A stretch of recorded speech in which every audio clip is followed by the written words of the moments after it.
Hello, నేను doctor Padmaja, మెడ్సీ hospitals Vijayawada నుంచి. ఈ వారం 24 నుంచి 24 నుంచి 30 వరకు మేము వ్యాక్సినేషన్ వీక్ అని ఒక క్యాంపెయిన్ చేస్తున్నాము. మేము ఆబ్స్ట్రిషన్స్ అండ్ గైనకాలజిస్ట్ కంట్రీ అంతా మా ఆర్గనైజేషన్ని ఫాక్సీ అంటాము. సో ఇది ఒక క్యాంపెయిన్ మోడ్లో తీసుకుని మళ్ళీ అందరము వ్యాక్సిన్ ఇమ్యూనిటీ గురించి ఈ వారము పనిచేయబోతున్నాము. ఇంకో కామన్ రెస్పిరేటరీ ఇన్ఫెక్షన్ ఏదైతే ఉంటుందో దాన్ని వూపింగ్ కాఫ్ కానీ పర్ట్యూసిస్ కానీ అంటాం. సో ఇది ఏమవుతుంది అంటే కొంచెం జలుబు చేసినట్టు ఉంటుంది, కొంచెం ముక్కులు కారుతాయి, కొంచెం దగ్గు ఉంటుంది, కానీ కొంచెం ఫీవర్ ఉంటుంది. ఇవి చాలా వరకు తగ్గిపోతాయి.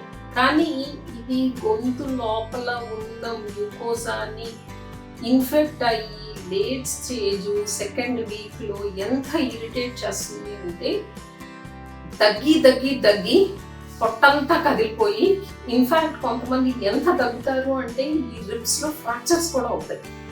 అండ్ అలా దగ్గి అయినప్పుడు మనకి ఆయాసము లోపల ఊపిరితిత్తుల్లో ఉన్న గాలంతా బయటకు వచ్చేస్తుంది కనుక లంగ్స్ అని గాలి తీసుకుని లోపలికి తీసుకోవాల్సి వస్తుంది. సో దాన్ని వూపింగ్ కాఫ్ అంటారు. సో ఇంత సివియర్ డిజీజ్ రాకుండా ఉండటానికి టీకా ఉంది. దాన్ని పర్ట్యూసిస్ టీకా అంటాము. అది చిన్నప్పుడు అందరికీ వేస్తారు. అడల్ట్స్కి ఆ మెమరీ సెల్స్ ఫేడ్ అయిపోతాయి కనుక అడల్ట్ డోస్ ఆఫ్ పర్ట్యూసిస్ వ్యాక్సిన్ వేయించుకున్న వాళ్ళు, ఎస్పెషలీ కొంచెం ఆస్మా, ఈజీలీ సైనసైటిస్ ఉన్న వాళ్ళు 10 ఏళ్లకు ఒకసారి టెటనస్తో పాటు ఈ టీకా కూడా వేయించుకుంటే ఈ జబ్బు టోటలీ ప్రివెంటబుల్. వ్యాక్సినేషన్ వీక్ సందర్భంగా 24 నుంచి 30 ఏప్రిల్లో Medcy Vijayawada is doing this campaign of signature campaign, Vaccination Saves Lives.